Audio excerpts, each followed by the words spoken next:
Hi everyone, this is Practice Formative of Chapter 4, Permutation and Combination. In topic 4.1, we just look at the permutation we'll do. So in this question number 1, there are 3 types of fruits and 5 types of cupcakes in the kitchen.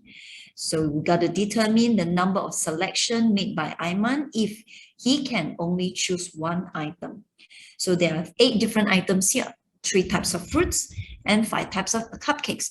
If he chooses the fruits, there will be 3 ways. Or if he chooses the cupcakes, there will be 5 ways. So 3 plus 8.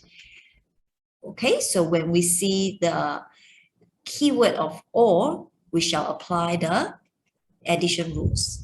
Next, he can choose one type of fruits and 1 type of cupcakes. So when we see the keywords of and, we shall apply the multiplication rules. So the number of selection will be 1 of the fruits and 1 of the cakes. So the number of ways to choose the fruits will be 3 ways, followed by, so times, choose the cupcake, there will be 5 ways. So all in all, there are 15 ways.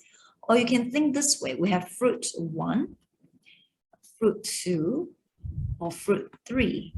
And once he made a selection of fruit 1, the next selection that he can make is out of the 5 types of cupcakes. So we will have cupcakes 1, cupcakes 2, cupcakes 3, cupcakes 4, or cupcakes 5.